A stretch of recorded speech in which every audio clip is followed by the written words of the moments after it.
ഏറെ നാളത്തെ കാത്തിരിപ്പിനൊടുവിൽ ജനനായകൻ അങ്ങനെ തിയേറ്ററിലേക്ക് എത്തിയിരിക്കുകയാണ്. ഞങ്ങളിപ്പോൾ രാത്രി 9 മണിയുടെ ഷോയ്ക്ക് ഇതേ വന്നിരിക്കുകയാണ്. രാവിലെ വരണമെന്നുണ്ടായിരുന്നു, പക്ഷെ തിരക്കുകൾ കാരണം വരാൻ പറ്റിയില്ല. അമ്മയുടെ ചെലവിൽ 2 ടിക്കറ്റും മേടിച്ച് ഞങ്ങൾ നേരെ അകത്തേക്ക് സിനിമ കാണാൻ കയറുകയാണ്. അമ്മയും ഞാനും അങ്ങനെ തിയേറ്ററിന്റെ അകത്ത് കയറി കിട്ടിയ സീറ്റിൽ ഞങ്ങൾ ഇരിപ്പിടെ ഉറപ്പിച്ച് സിനിമയ്ക്ക് വേണ്ടി വെയിറ്റിംഗ് ആണ്. അങ്ങനെ പടം തുടങ്ങി.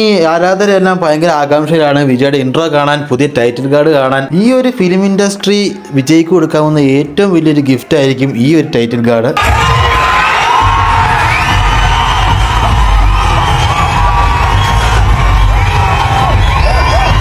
ജസ്റ്റ് ഫോണിലിരുന്ന് ഈ സിനിമ കാണുന്നവർക്ക് ഏറ്റവും കൂടുതൽ മിസ്സാകുന്ന ഒരു സാധനമാണ് ഈ ഓഡിയൻസിൻ്റെ ഈ സൗണ്ടും ആർപ്പുവിളികളെല്ലാം.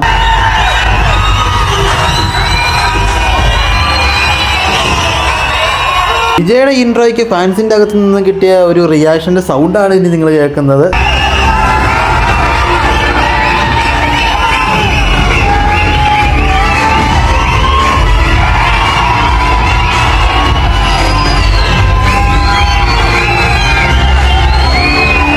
ഈ പടത്തിലെ സോങ്സ് ഒരു രക്ഷയില്ല, എല്ലാം തന്നെ അടിപൊളി സോങ്സാണ്. പിന്നെ ഫൈറ്റ് ഒന്നും പറയില്ല. ലിയോ എന്ന സിനിമയ്ക്ക് ശേഷം എനിക്ക് ഏറ്റവും ഇഷ്ടപ്പെട്ട ഒരു ഫൈറ്റ് ഈ സിനിമയ്ക്കകത്താണ്. ഇന്റർവെല്ലിന് തൊട്ടു മുമ്പുള്ള ഫൈറ്റ് എല്ലാം ഒന്നും പറയില്ല, അടിപൊളി. പടം ഇന്റർവെല്ലായപ്പോഴും എനിക്ക് പടം വർക്കായി, എനിക്ക് ഓക്കെയാണ്.